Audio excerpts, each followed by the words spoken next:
that's the block. Enemy and friend is not an option. We all listen now, we go dance and start. Sing Salavina, man, or Konnichiwa! Today, napakaswerte ng mga manonood dito sa video ko. Kasi i-reveal ko yung secret recipe ko na hindi nyo ito matatagpuan kahit sa Google, sa YouTube, sa Facebook. Wow. Kahit tanungin nyo yung kapitbahay nyo, walang nakakaalam nito. Panoorin nyo hanggang sa huli. Ang gagawin natin for today is mayonnaise. Yeah, for sure, lahat tayo gusto natin ng mayonnaise. Lalo na yung mga kids natin sa bahay, di ba? Kaya kami nag-decide na gumawa ng sarili naming mayonnaise kasi wala kaming mayonnaise sa bahay and hindi kami makalabas. So, anyway, joke lang kasi napanood ko talaga to sa YouTube and share ko lang sa inyo kung ano yung natutunan ko. So, let's start. Okay, main ingredient, itlog. Okay, so ang first ingredient natin is 1 large egg. Okay? And yung itlog natin, mamaya, ang gagamitin lang natin is yung egg white. Pero actually, meron akong mga nakikitang recipe na gumamit ng egg yolk. Actually, magkasama sila. But then, sabi ng kapatid ko, medyo malansa daw. So, puti lang ang gagamitin natin. Okay? And then, next ingredient, vegetable oil. 1 cup ng vegetable oil. Pwede kayong gumamit ng ibang oil actually. Kung gusto niyo naman maglasang bibingka o latik yung mayonnaise nyo, gumamit kayo ng coconut oil. Pero hindi ko yan ina-advise. And huwag kayong gagamit ng olive oil. Kasi yung first try namin, palpakish. Kasi ang tapang ng amoy ng olive oil. So, medyo iba ang lasa niya. Okay, next. Suka. Okay, suka. Suka. Kailangan natin ng suka. Oh, by the way, suka, mga 1 teaspoon lang. Okay, and then mustard. Kailangan natin ng mustard. 1 teaspoon ng mustard. Kailangan din natin ng 1 teaspoon ng sugar. Mas okay kung puti. And, dito siya. At saka, pinch ng salt. Okay, let's start. Okay, una, ilalagay natin yung puti ng itlog. Tatayo ako. Kasi, kailangan natin ng pwersa. Okay. So, dapat hindi makasama yung yolk. Okay. Ay, basag yata yung ayun. Woo! Tensya na ha. Magaling ako magluto eh. Okay. Iwasan natin makasama yung yolk kasi hindi naman lechep lang gagawin natin. Alright. Huwag niyong itatapon yung pula ng itlog kasi pwede niyo pang gamitin yan. Alright.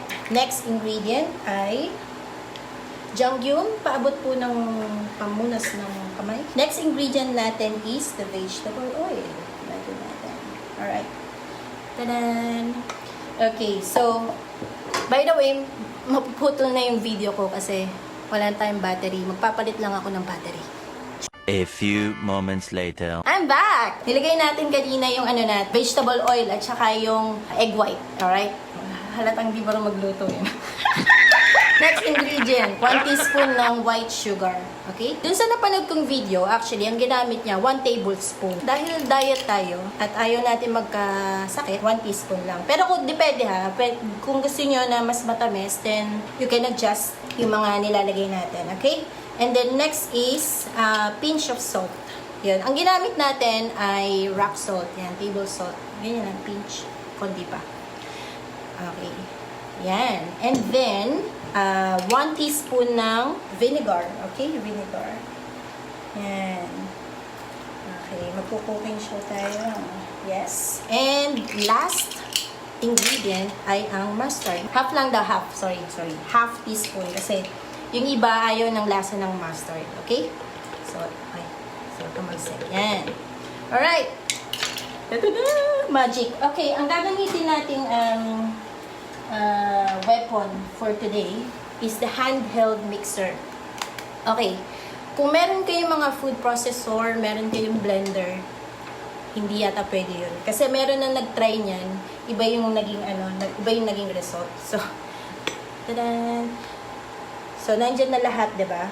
Ulitin ko, itlog, vegetable oil, sugar, salt, mustard, and vinegar. Okay, let's see what will happen.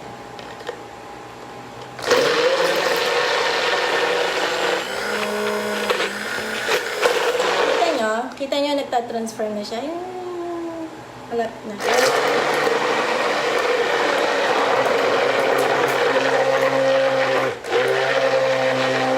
Ayan na siya. Ayan. Paano ko papakita yan? Uy, may mayonnaise. Okay. Nakikita ba? Ayan. Meron na tayong mayonnaise, pero mix pa natin siya naman.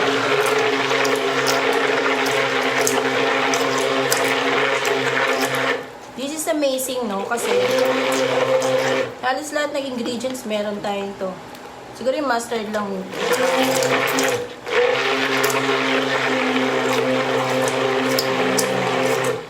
Kaya kami gumagawa nito kasi mag-ano kami, egg sandwich kami bukas. Share ko lang din yung experience ko nung gumamit kami ng olive oil. Hindi ko ma-explain yung lasa.